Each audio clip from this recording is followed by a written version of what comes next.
Parmi les radios rurales qui nécessitent une rénovation complète, l'on peut noter celle de Dabola, dont les conditions de travail sont à améliorer. Ici, l'unique source d'énergie, c'est ce groupe électrogène.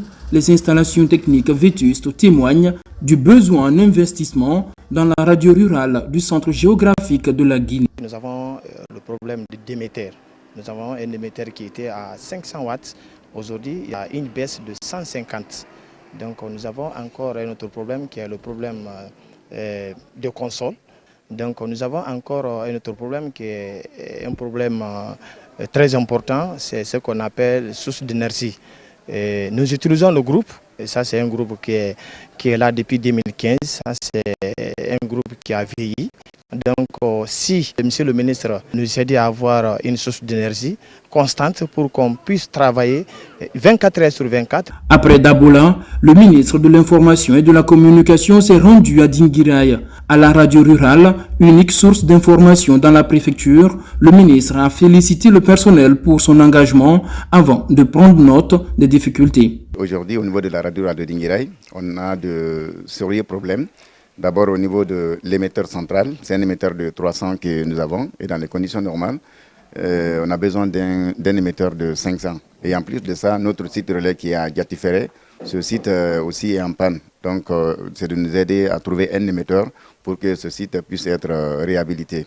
Et ensuite au niveau de nos équipements, la console numérique, elle s'échauffe parce que monsieur le ministre même l'a dit lors de la revue de PITA qu'il voudrait que les radios fonctionnent au moins de 7 heures jusqu'à minuit. Mais quand on a essayé cela, la consolette qui est là, qui date de 2014, donc qui n'est plus à la mode, et elle s'échauffe. Et il y a beaucoup d'autres problèmes comme les moyens de déplacement et d'autres équipements. Lui-même, il a vu les conditions dans lesquelles nous travaillons et il a promis vraiment d'améliorer nos conditions de travail. L'autre priorité à Dinguiraye, c'est l'accès au programme de la RTG, un vœu que formulent les populations d'ici depuis 15 ans. Sur le site de diffusion, le ministre a constaté l'installation incomplète d'équipements et fustige un enclavement médiatique que déplore tout Dinguiraye. La radio nationale n'est pas audible dans la préfecture de Dinguiraye. Les zones rurales sont sevrées parce qu'il n'y a que les réseaux sociaux qui fonctionnent. L'arrivée du ministre ici a suscité beaucoup d'espoir parce que l'allure qu'il a nous rassure. Pragmatique, ne laisse pas les choses en instance. Et c'est un ministre très accessible, très compréhensible. Donc on n'a pas peur, on n'hésite pas de lui poser les problèmes. Vous voyez l'autre rubrique, le magazine national de 22 heures, là, c'est ce que toutes les communautés avaient en commun.